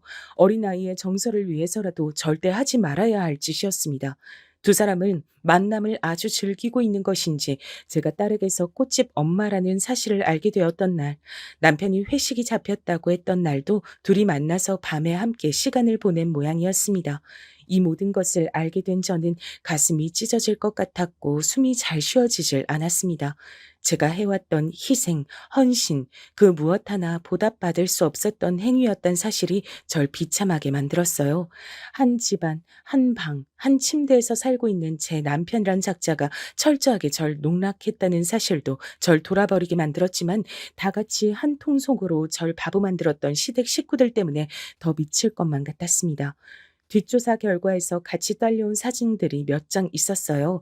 그 여자가 소지하고 있는 사진들이라고 하던데 꽃집의 구석에 걸려 있는 것들이라고 했습니다. 아무리 구석이라지만 보란 듯이 매장에 전시를 해놓았다는 것이 소름 끼쳤어요. 그 사진들은 남편과 딸과 함께 그 여자가 셋이 찍은 사진이었고요. 시댁 식구들 남편과 함께 어딘가로 놀러가며 환하게 웃으며 찍은 사진들이었습니다. 언제였는지 몰라도 절 빼고 모두가 모여 한마음으로 행복하고 재미있게 시간을 보냈던 거예요. 피눈물이 흐르는 것만 같았습니다. 사람을 바보로 만드는 것에도 정도가 있는 것이었죠. 이건 정말 사람이 할 짓이 못됐고요. 마주한 진실 앞에 머리가 아프도록 울고 난 전 제 자신을 위해 움직이기 시작했습니다. 더 이상 바보 취급을 당하고 싶진 않았어요. 이게 정말 현실이 맞냐며 왜 내가 이런 꼴을 당해야 하냐면서 그런 나약한 질문이나 쏟아내며 그들에게 응징할 수 있는 기회를 날리고 시간을 날리는 짓은 하지 않기로 했습니다. 모든 증거를 차분하게 정리해둔 저는 가장 먼저 그 여자를 찾아갔습니다. 제 안에 순수한 궁금증도 있었거든요. 그 여자 정도 되는 인물이 아무리 실패한 결혼 생활이니 임신하기 힘들어진 몸이니 하더라도 왜 애까지 딸린 남자하고 놀아나고 있는지 답을 직접 눈앞에서 보고 싶었습니다. 아담한 꽃집이더군요. 통유리로 이루어진 매장이 이뻤습니다. 레이스가 달린 앞치마를 하고 기다란 머리를 한쪽으로 늘어뜨려 묶은 그 여잔 딱히 동안이 아니어서 자기 나이로 보였지만 수수하고 청초한 분위기가 있었어요. 요컨대 남자들이 잊지 못하는 자기만의 첫사랑 같은 이미지와 어울렸습니다. 그래서 제가 피식 웃고 말았는데 그 여자가 저와 눈이 마주치자마자 매만지던 꽃을 내려놓고 한숨을 깊게 내쉬더군요. 제가 누군지 아시는가 보네요. 네, 알고 있어요. 이쪽으로 와서 앉으세요. 커피 한 잔 드릴게요. 커피는 됐고요. 얘기나 좀 해주세요. 절 어떻게 아시는지 그 얘기부터 시작하시면 되겠네요. 그 여자를 보면 당장 뺨이라도 내려칠까봐 걱정했는데 막상 마주하니까 머리가 오히려 차갑게 식더라고요. 제 소중한 딸이 이 여자를 또 다른 엄마라고 여기며 그렇게 불러왔을 생각을 하니까 너무나도 기가 막혀서 그랬던 것일지도 모르겠습니다. 그 여잔 제 앞에서 무척이나 태연하게 제 남편과 만남을 이어온 얘기를 꺼냈어요. 그러면서 말을 하더라고요. 제 남편이나 시댁 식구들은 본인들이 입을 열지 않는 한 비밀이 영원할 거라고 여겼지만 자긴 그렇게 생각 안 했다고요. 분명 멀지 않은 때에 이런 순간이 올 거라고 예상을 했다고요. 그런 소리를 하면서 덧붙이길 제 남편을 진심으로 사랑한다 그랬습니다. 두 사람이 진짜 사랑하는 관계고 전 그 사이에 어쩌다가 보니 끼어버린 이물질이라 그랬어요. 남편과 바람이 난 상간녀에게서 제가 이물질이란 소리를 듣게 되다니 인생이란 참 잔인한 것이란 생각이 들었네요. 그런 저 같은 이물질을 왜 그 사람들이 여태까지 그냥 뒀을까요? 진작에 저 같은 이물질을 치워버렸으면 될 일인데요. 그 이유가 그쪽은 뭐라고 생각하시나요? 궁금했던 점을 한번 물어봤습니다.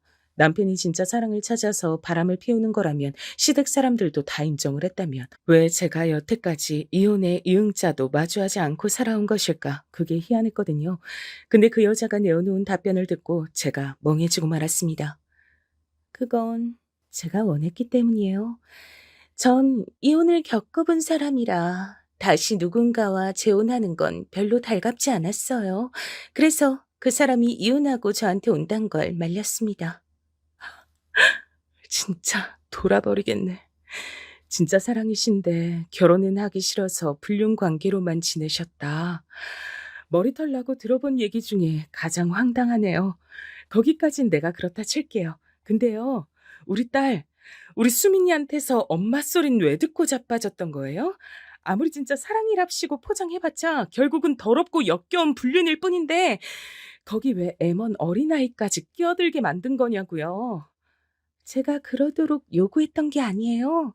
어머님이 너무 애같하게 제가 수민이와 잘 지내길 원하셨기 때문에 따랐던 것뿐이에요. 어머님이요? 제 시어머니요? 그분이 왜요? 그분이 당신한테 뭐라고 그랬는데요?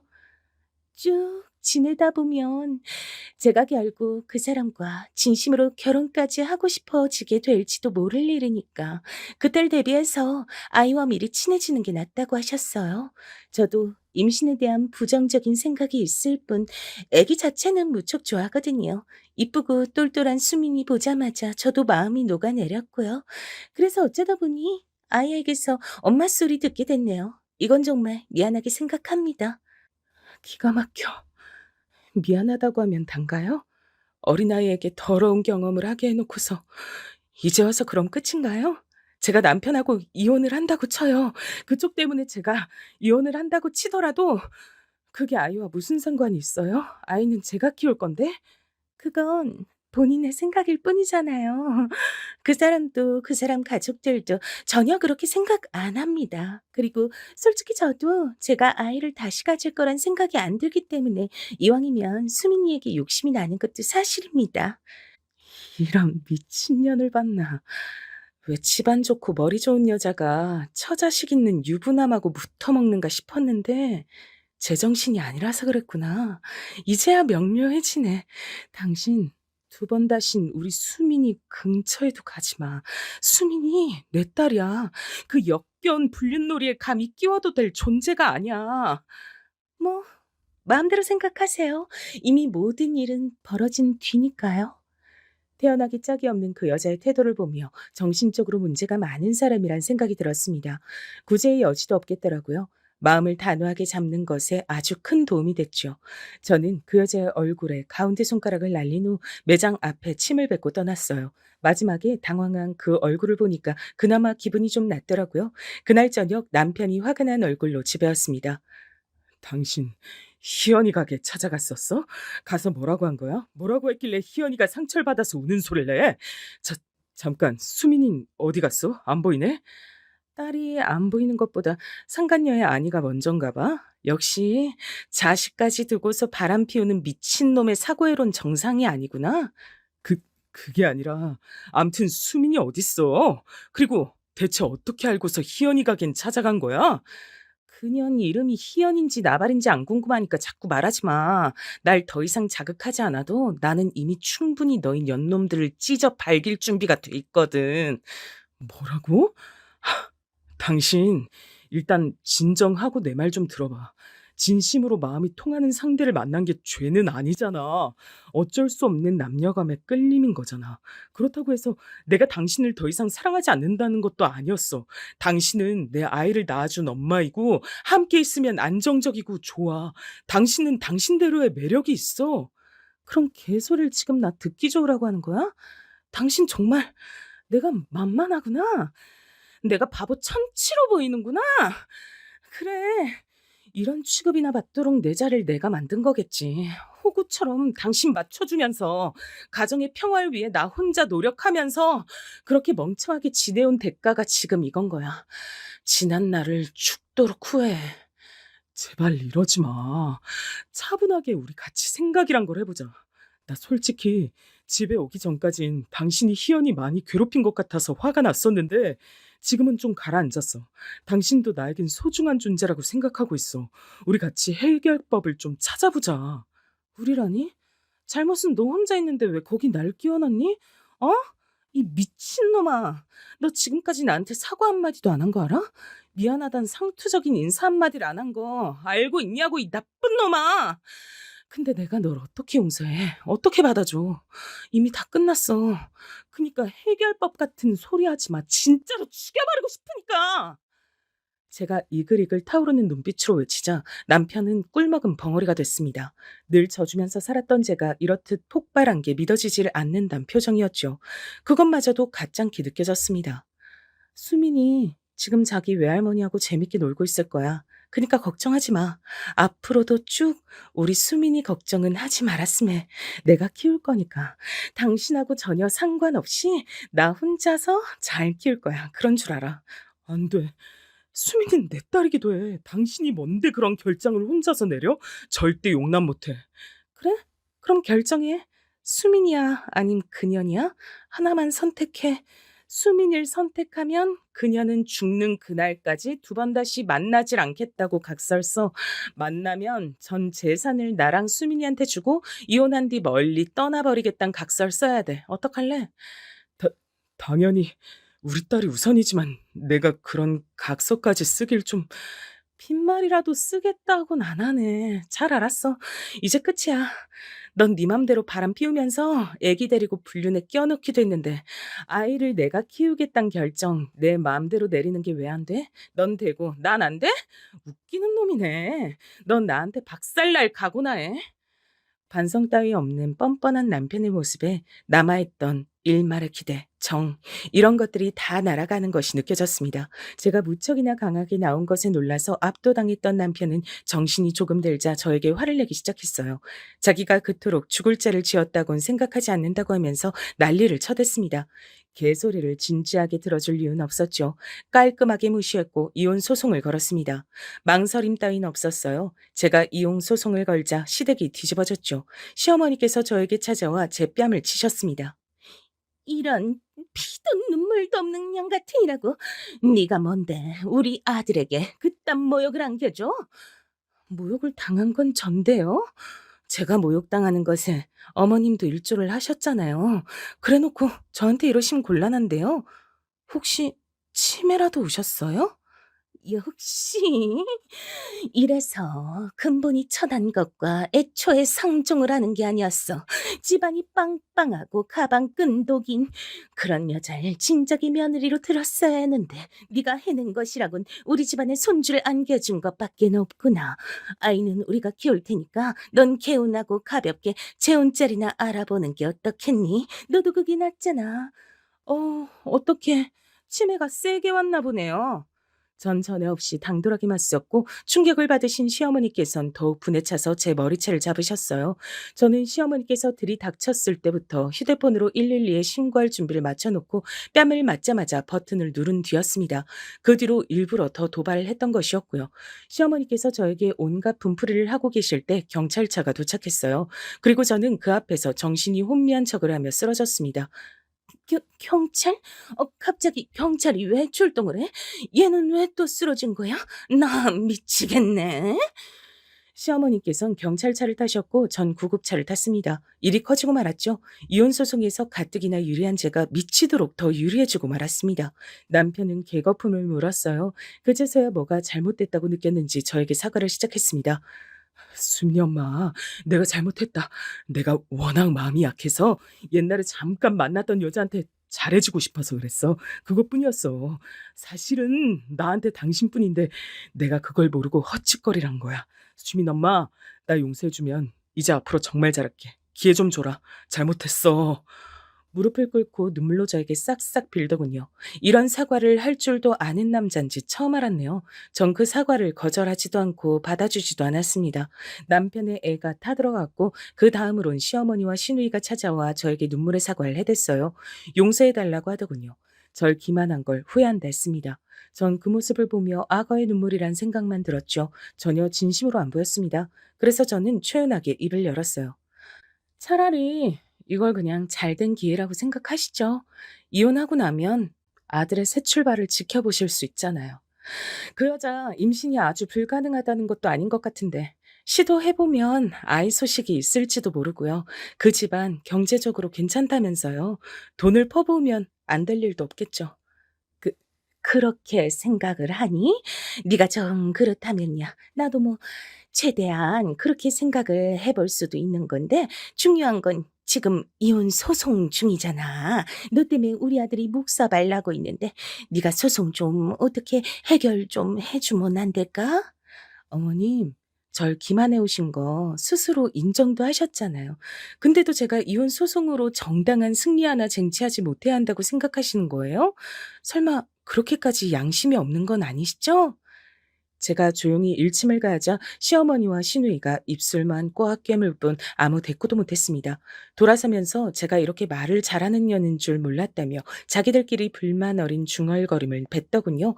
그게 다 들려서 저는 그냥 피식 웃고 말았어요. 전 당연히 이혼 소송에서 승리를 거머쥐었고요. 아주 완벽한 승리였기 때문에 남편 놈은 탈탈 털렸습니다. 어린 딸도 당연히 엄마인 제가 키우는 것으로 결정이 됐고요. 남편은 딸 앞에서 눈물 쇼를 펼쳤지만 크게 소용이 없었죠. 아빠, 꽃집 엄마는 엄마가 아니었어? 그냥 아줌마였어? 근데 아빠가 나한테 그 아줌마 엄마라고 부르라고 시켰던 거야? 아빠 진짜 이상해. 어, 아니야, 수민아. 그건 그럴 만한 이유가 있었어. 아빠가 나중에 다 설명해 줄게. 아빠가 엄마한테 상처 줬어? 엄마한테 잘못했어? 외할머니가 그랬는데 아빠가 엄마한테 아주 큰 잘못을 해서 이제 같이 못 사는 거래. 나 아빠 미워. 아빠 싫어서 이제 안 보고 싶어. 영특한 딸의 활약에 전 남몰래 미소를 지었고 남편 놈은 충격을 받아서 눈물을 훔치며 돌아서야만 했습니다. 그러면서도 이제 그 여자와 장밋빛 미래를 그릴 생각을 했을지도 모를 일이었죠. 하지만 그런 미래 따위 제가 선사해 줄 생각이 없었습니다. 전 그 여자의 꽃집에 찾아갔을 때 성능 좋은 녹음기를 숨겨간 바였어요. 그리고 녹음 파일을 그 여자의 모든 지인들에게 돌렸습니다. 흥신소에게 맡긴 마지막 의뢰였죠. 또한 꽃집이 있는 지역 커뮤니티에 이 저질스러운 불륜의 내막도 다 퍼뜨렸습니다. 가장 관건이었던 건 그 여자의 전 남편에게도 이 사실을 알린 거였죠. 녹음 파일도 보냈고요. 제 기대대로 그 전 남편이 그 여자에게 연락을 한 모양이었습니다. 좋은 의도에서 할 연락은 아니었고요. 비웃고자 함이었겠죠. 그러자 그 여자는 자존심에 큰 상처를 입었고 수치심에 꽃집도 닫아버렸어요. 진절머리가 나는 전 남편에게 비웃음을 당한 게 견디기 힘든 모양이었습니다. 그리고 저는 이제는 전 남편이 된 놈의 직장에 일부러 이혼 결정 관련 서류를 보냈습니다. 이혼 소문이 직장에 쫙 퍼지게 됐고요. 직장의 사내 커뮤니티에도 전 남편 놈의 불륜 일화들을 쫙 올려서 퍼뜨렸어요. 전 남편 놈은 도망치듯 퇴사를 해야만 했습니다. 본인들이 세기의 사랑이라도 하는 것처럼 착각했던 연놈들은 상황이 그렇게 되자 본인들의 힘든 것에만 초점을 맞췄고 서로가 더 힘들다고 주장하며 서로를 원망하다가 헤어졌더라고요. 우습게도 겨우 그 정도 사랑이었던 겁니다. 저는 친정이 있지 않고 다른 곳에 집을 얻어 딸과 새로운 일상을 시작했어요.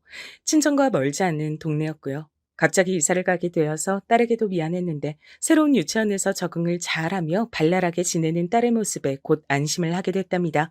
전 남편 놈은 미치게 후회를 한다면서 울고불고 난리를 쳤었지만 저도 그렇고 저희 친정 식구들도 아무도 상대를 안 해줬어요. 그쪽엔 이제 일말의 정 같은 것도 안 남아 있었으니까요.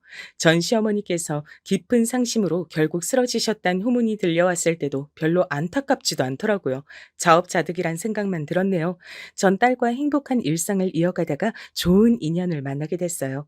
재혼 생각은 크게 없었고 그 생각은 변하지 않았기에 정식으로 부부가 되진 않았고요. 다만 좋은 감정으로 오랜 세월을 만나고 있답니다. 그 사람은 결혼 생활에서 일찍이 사별을 겪은 뒤 재혼을 생각하지 않고 살았던 경우였기에 저와 어느 정도 마음이 통했던 거예요. 정말 매너가 좋고 성품이 따뜻한 사람입니다. 딸한테도 정말 잘해줘요. 딸이 사춘기 때 저하고 많이 싸우기도 해서 제가 그때 많이 힘들었는데요. 그 시기에 저도 어쩌지 못했던 딸의 마음을 알아주고 보듬어 준 사람이기도 하답니다. 정말 편안한 인연이에요. 이렇듯 잘 지내고 있는 일상의 옛 과거에 그런 일들이 있었단 게 믿어지지 않을 정도랍니다. 저는 딸과 무척 행복하게 지내고 있으니까요. 제 이야기 들어주신 여러분들의 일상에도 크고 작은 행복들이 잔뜩 내려앉길 바라겠습니다.